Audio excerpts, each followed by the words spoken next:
பார்த்துக்கிட்டீங்கன்னா 36வது வார்டு சுகாதாரம்.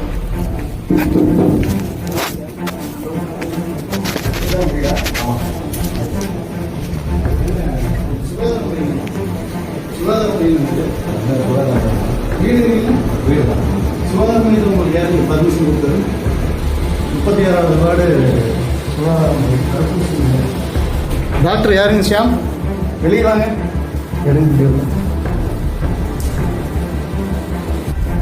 சுகாதார நிலையம் வர வேண்டியது. ஏரியா மக்களுக்கு தடுப்பூசி போடுறதுக்கு ஒரு முகாம் கொடுத்தா இவங்க வந்து டாக்டர் பர்மிஷன் கொடுத்தாங்க.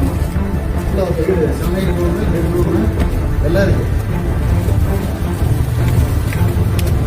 நான் இருந்த கட்டடம் தடுப்பூசியெல்லாம் போட்டுட்டு இருந்ததுனால அவங்க இருந்து வேலை செஞ்சால் நல்லா இருக்குங்கிறதுக்காக நான் அங்கே தங்கி கர்ப்பிணி தாய்மார்களுக்கும் குழந்தைகளுக்கு தடுப்பூசி போடவும் அங்கே இருக்கிற மக்களுக்கு சிறு சிறு உபாதைகளுக்கான மருத்துவம் கொடுக்கவும் நான் தங்கி பணிபுரிஞ்சிட்டு இருந்தேன். கடந்த 7-8 மாதமாகவே நான் அங்கே தான் தங்கி இருக்கேன்.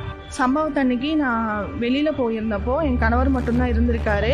உள்ளே வந்து அத்துமீறி அவங்க உள்ளே வந்து இந்த மாதிரி நீ எப்படி தங்கலாம், நீ எதுக்கு இங்கே இருக்க, எங்கள் பிஆர்ஜி அருண்குமார் காலத்தில் கட்டப்பட்ட இந்த கட்டடத்தில் நீ ஆக்கிரமிப்பு பண்ணியிருக்கேன்னு சொல்லிட்டு அவர் தகாத வரையில் பார்த்து திட்டியிருக்காங்க, அவரை மிரட்டியிருக்காங்க.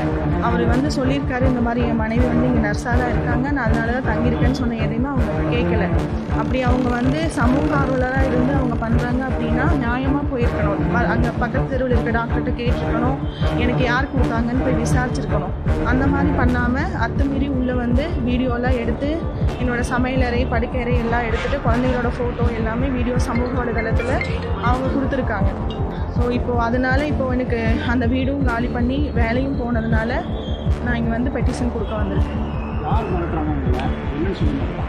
இங்கே எங்களுக்கு தங்கி அவங்க இதுக்கு முன்னாடி நான் அவங்கள பார்த்ததில்லை.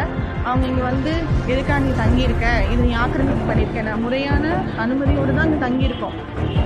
குழந்தைங்களோட குடும்பத்தோடு தான் தங்கியிருந்து அந்த பகுதியில் ஒரு 8 மாதமாகவே நாங்கள் தங்கி அங்கே வேலை மக்களுக்கெல்லாம் மருத்துவ சேவை செஞ்சுட்ருக்கோம். இவ்வளோனா அவங்க பேர் ஹரிபாபு. அவங்க வந்து அதிமுக ஐடி விங்கில் இருக்கார். அவர் வந்து தான் அந்த வீடியோ எடுத்திருக்காரு. நான் இருக்கிறது அங்கே இருக்க எங்கள் சிட்டி ஹெல்த் ஆஃபீஸருக்கு தெரியும், எங்களோட டாக்டருக்கு தெரியும், எங்கள் மருத்துவ அலுவலருக்கு தெரியும், என் கூட வேலை செய்கிற எல்லாருக்குமே தெரியும் நாங்கள் தங்கியிருக்கேன்னு. அவர் திடீர்னு வந்து அப்படி அத்துமீறி உள்ள வந்து வீடியோ எடுத்து போட்டிருக்காரு.